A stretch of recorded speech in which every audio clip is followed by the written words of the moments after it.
Hey everybody, I'm State Representative Josh Kail. Your teacher, Mr. Salopek, reached out to me and gave me some of your questions. Your questions are very thoughtful and good, and I will be going through all of those here in a couple of minutes. I wanted to give you just a brief update as to what I am doing right now in the month of May and June in Harrisburg. State legislators tend to be working pretty diligently on building a budget for the next year. Every year in the month of June, the House of Representatives, in the month of May and June, the House of Representatives uh, gets all the looks at all the revenues with the state through taxes and decides where that money is going to go. And it funds very important things like education, being one of them, senior care being another, helping those that need help with a safety net being another as well, along with other very important projects like transportation, so on and so forth. Transportation being the roads and the bridges around the entire Commonwealth, the entire state of Pennsylvania. So that's what I'm doing now. I'm in Harrisburg, and I wanted to make sure I took a couple of minutes and answer your questions. And I just want to say, if anybody has any follow-up questions, please feel free to reach out to me. I'd be happy to answer any follow-up questions that you have. Mr. Salopek has my email, and I would be happy if he gave that to everybody within the class. So without further ado, because we do have some other work to get done today, but this is very important, so I wanted to get done here first. Let's start with the questions. And the question number one, what is the difference between a federal and the state representative? That's a wonderful question. So I'm a state representative in the House of Representatives for Pennsylvania. That means that I go to Harrisburg and I make laws for the Commonwealth of Pennsylvania. So if you go to Ohio, which isn't really far from where we are in Beaver County, there are different sets of rules. A lot of the rules are similar, but they're all different and they're all Ohio rules. So if you are a lawyer and we're practicing law or helping people out, you need to know what state you're in and where the incident occurred, because that state law is going to be the governing law. So state legislators make state laws. Federal representatives, federal legislators, like the one in Beaver County right now is Connor Lamb. He's a representative that covers all of Beaver and parts of Allegheny County as well, the Pittsburgh area. They go to Washington, D.C.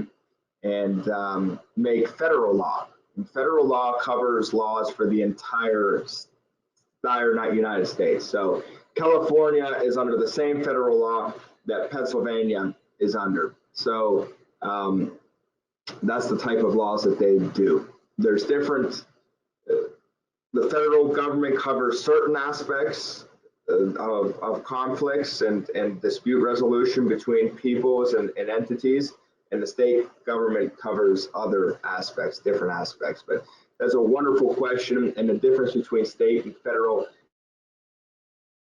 an entire year class, that is very critical. It's very important, and you're on the right path by asking that question.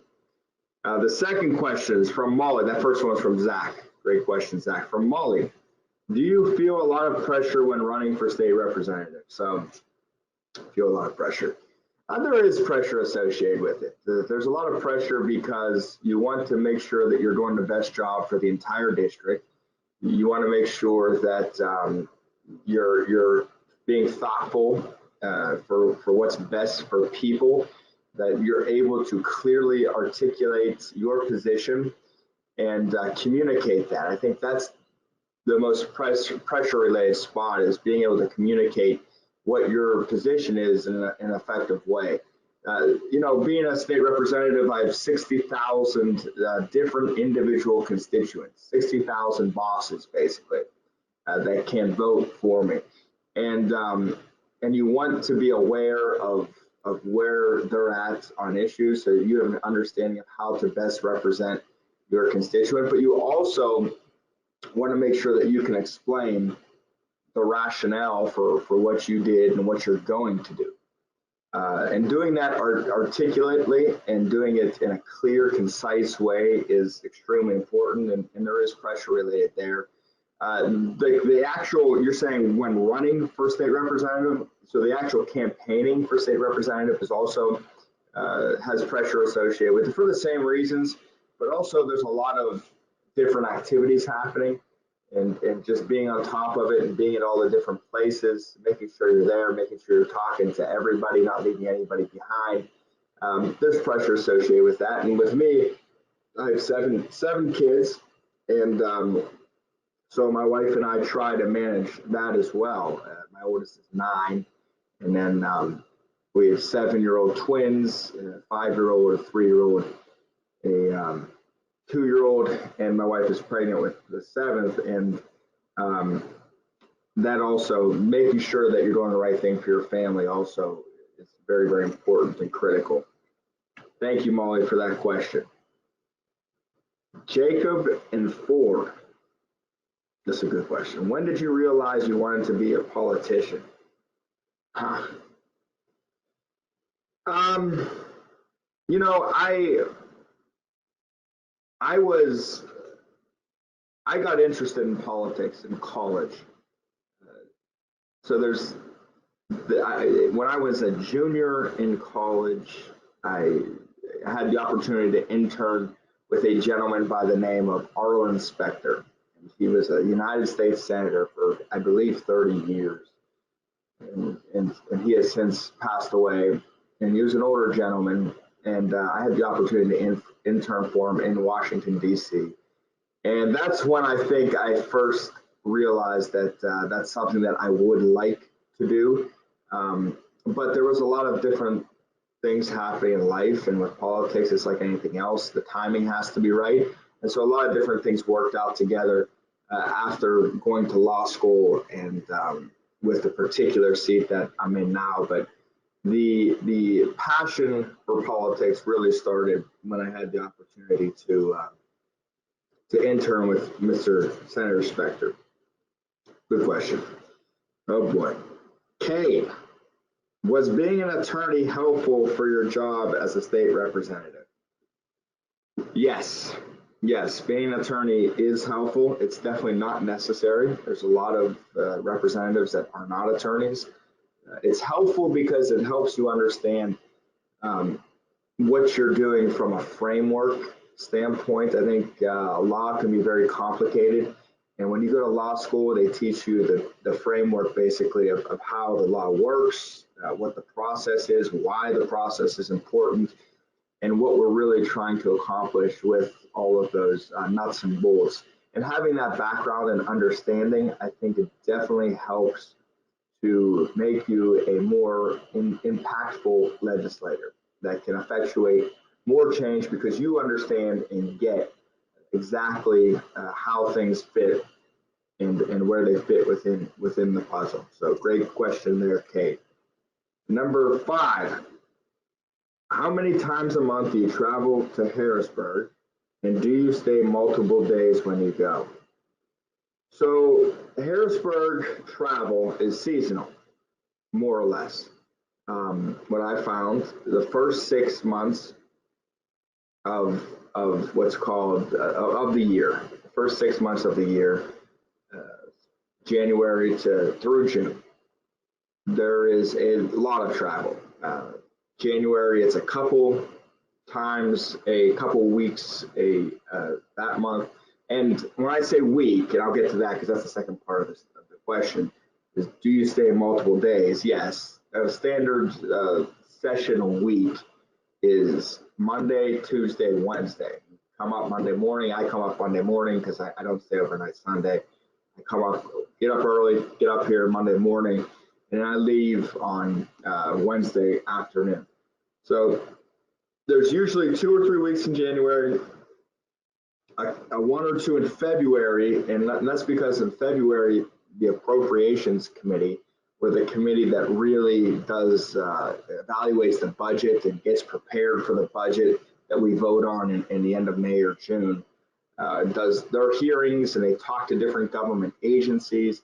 to make sure that the money that the tax dollars that your parents uh, give to the state and I have to give to the state as well is being spent wisely. So they have hearings to investigate that, to make sure there's not things that we need to change and do things differently. So that's in February. March, it's usually 2 or 3 weeks, and then it gets progressively more. April, 3, 4, May, 4, and then June, pretty much until the budget gets done. And then they send us home for summer, and that's when we come back to the district. And it's really, really, really important that when we're home for summer, that we get out there and talk to as many people as we possibly can, because we need to know what people are thinking. We need to know how to best represent our district. And so when we're back home, I have a district office as well, and we take a lot of meetings and we make sure that we are understanding exactly what people would like to see locally back in the district. That's what it's about. It's representing your constituents well. And that was Kellen and Devin. Good questions there. So yes, we stay multiple days. And how many times a month? So the first half of the year, it's more. The second half of the year, it's probably on average 1 week a month. On average, the first half is probably about 3 weeks a month. Zoe, what is it like being a dad and a state representative? Is it hard? Huh? All right, so I'm going to tell you something. I'll give you an example. It is hard, and I just had this experience yesterday, so it's fresh on the mind. So yesterday, my kids and my wife were driving. They're up at their grandparents' house. When I come out to Harrisburg, a lot of times they go out there because there's more space and they have like a big farm type thing, and the kids like run around. And they obviously don't have school that they have to be at, so they can do that. And they were on a driving around an ATV, which is basically like a four-wheeler. And my son, my oldest, who's 9, I got a phone call he was driving around and there's a clothesline, and he actually got hit in the head while he was driving his ATV and did, I guess he said, 2 backflips off the back of it, and then he landed on his back. And he's fine. He's a little bit bruised up, but he's fine. That was hard though, not being around for that. My wife obviously trying to manage that situation, and it ended up turning out fine, no big deal. But situations like that, when there's things happening at home, sometimes it's a baseball game, sometimes it's an event, sometimes it's a event from school. It is difficult to be a state representative, but there's also a lot of different opportunities that I have with my kids and my kids have with me. So sometimes, like next week, I'll be taking one of my children up to Harrisburg with me, and we get to hang out. We get to hang out for a couple of days and really have some good time like that. And they get to see very interesting things and meet very interesting people as well. So there's benefits and there's things that are negative about it, but you do make the best with it, and you keep going forward. So great question, thoughtful question. Peyton, is there a lot of arguing when you are working out a bill? It seems like it would be intense. So I will tell you, and this is something that I wasn't aware of before I became a state legislator, but I am aware of it now being one, is I would say probably 80 to 90% of the bills that we pass have bipartisan support, and there's very, very little bickering or arguing or even debating going back and forth. Very little. That's not to say it doesn't happen. It can get very tense. It can get very tense within. I'm a part of the Republican Party. It can get very intense within our own party. It can get very intense when we're debating on the floor. between whether it's Republicans debating or Republicans versus Democrats. It happens, particularly during budget season, which we're about to come upon, because people are a little bit, we've been here longer. There's a lot of different things happening, which makes things a little bit more stressful. So on some bills, yes, but on most of them, there really isn't all that much arguing or even debating. But if you watch the news, you'd think it's on everything. So good question there, Peyton. How hard is it to create a law? Emily and Ava, that's a, I'll answer your question broadly first, and then I'll answer it with more particularity second. Broadly, how hard is it to pass a law or create a law? It depends on the law. It depends on if you have broad consensus. I have a bill that I just introduced that mandates that all nursing homes during this COVID crisis and moving forward test every single nursing home patient, resident, and also the staff. And the effort is obviously to protect the vulnerable residents there, and that's what we need to do going forward. We got to be able to, we know who this virus really affects, and we got to be able to protect those people. And then I have a bill that goes towards that end. It's been done in Ohio and New York and Maryland, and I believe New Jersey as well. And it's been viewed as successful. So I don't believe that bill is going to be very difficult to turn into law, because there's going to be a lot of consensus. That's going to be a bill that Republicans, Democrats, Independents, everybody is going to look at and say, yeah, that's something we should do.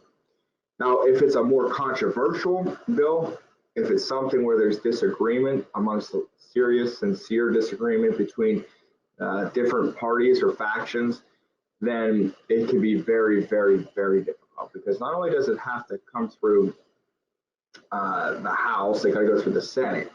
So a bill starts in the House or Senate, but you got to first get it through what's called a committee.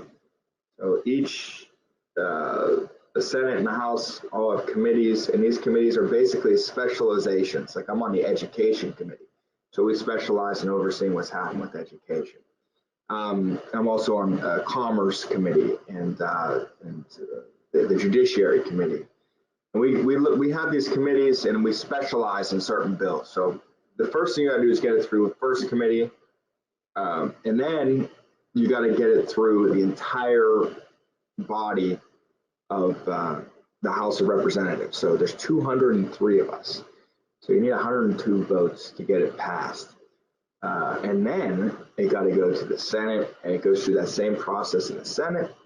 And if the Senate agrees on it, then the governor has to agree to it as well, because he can veto it. If he doesn't like the bill, he can write a note and say, I don't like it, we're not accepting it, have a good day.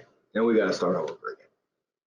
So it can be very difficult when it's a very controversial subject, or one that people disagree on sharply. But for ones that there's a lot of agreement on, you can create a law pretty quickly. What is it like being a state representative during a pandemic? Great question.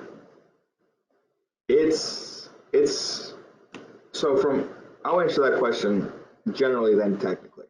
Generally, it's very it's difficult, because there's a lot of different things happening. There's a lot of different activities occurring. There's a lot of different problems that the state is having, that we are trying to fill, that we're dealing with, that my staff is dealing with, and the way that this has been rolled out, and the way that this has occurred, it has created a lot of different parties, or people rather, constituents, that feel one way or another. So it's hard to gauge where you should prioritize your time, because you only have so much time, and how you can make sure that you're being the best representative that you possibly can be. It's more difficult during the pandemic because it's disruptive, right? The pandemic is disruptive. There's things happening all around. My kids are at home, and I still have a job to do, and my staff still has a job to do. And So we're making sure we keep up on that. One of the biggest complaints I have, though, about being a representative during this pandemic is, so governors across the United States have the ability to call what's a state of emergency. And basically, when that happens, they are the ones that are making the rules for the entire state as it relates to this certain issue or crisis. And with this one, it's the pandemic relating to the virus. And so the governor has taken the position that he is going to make these different rules for everybody. He goes to press conferences and does. And usually laws have to go through the process that we talked about, right? It goes to the House, it goes to the Senate, it goes to the governor. So we have to be very, particular. We got to work with other people. We got to hear a lot of public input. And it's very much vetted when we create law. And that's our process. That's what we do as state representatives. During this pandemic, you really don't have much of that. You don't have that standard process. What you have is basically rules coming out during press conferences that no one really knows what's going to happen or how they're applied, that aren't really vetted. And so the state representative's function as a lawmaker has kind of been curtailed throughout this process, for better or worse. It's just because of the pandemic, I have a position on that, but I don't need, you can decide for yourself as to what that is, and your teacher can certainly have a discussion with you on that as well. But that's been one of the frustrations during the pandemic, is that we are not actually, we're not the body that so much is making law anymore. And we should be. And the Constitution says that we have to be. That's our function, and we need to make sure that we are performing our function, because it's important that everyone gets a say in the laws, because if I'm going to be governed by those laws, I want to make sure that I have a say in it. You want to make sure you have a say in it through your representative, right? And you want to make sure it's public and transparent, and we can see it, and we can evaluate it and understand the unintended consequences. And really vet things clearly. But we've lost that throughout this pandemic.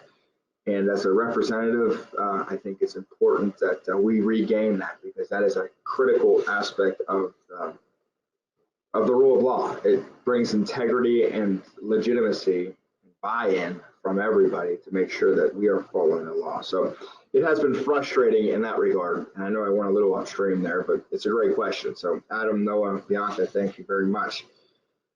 All right, question number 10, the last question. Could you tell us anything about the COVID-19 pandemic as it pertains to Pennsylvania and Beaver County? Absolutely. That has been the topic of discussion in Harrisburg, as you could imagine, since the middle of March. It's been the topic of discussion everywhere. The eastern part of the state, particularly the southeastern part of the state where Philadelphia is having a rougher time, a much rougher time, although they're doing much better now than they were. The southwestern portion of the state is doing much better. Beaver County's numbers are good. We are flattening the curve. Our numbers never really spiked that dramatically. The one issue that we really had that was severe, and it was really a tragedy, is what occurred in one of our nursing home facilities. It's one of the largest nursing homes in the state. And it occurred there, and it got out there, and there was 330, the last I checked, plus cases.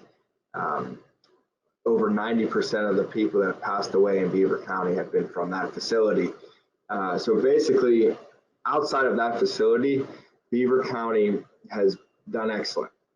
Our numbers are relatively low, and it's good. It's a great thing. I think that's a testament to the work that we've been putting in as members of the county, as citizens here, the diligence that your parents have been putting in, that you have been putting in, that our neighbors have been putting in, and it's paying off. And so I'm happy to report that Beaver County is in a good position right now. And that's why we need to start working on moving on, starting to open things up and doing that process now. But As far as the pandemic goes, and as far as Beaver County goes, outside of that one facility that was tragically hit very hard, um, we're on a good we're in a good place. So that was the last question, and I've probably already talked too long. I tend to do that. I guess maybe that's the lawyer in me, or maybe it's just the legislator in me. I am happy, always happy to answer questions. And I appreciate your teacher reaching out. And anytime that you guys have any questions, feel free to reach out to me. I always want to make sure that you're getting answers from me that you want. We may not agree on everything, but you will know where I'm at, and I would absolutely love to hear where you're at, and so that we can listen to each other and see if we can come up with solutions that benefit Beaver County and Western Pennsylvania. Thank you so much. Have a great day.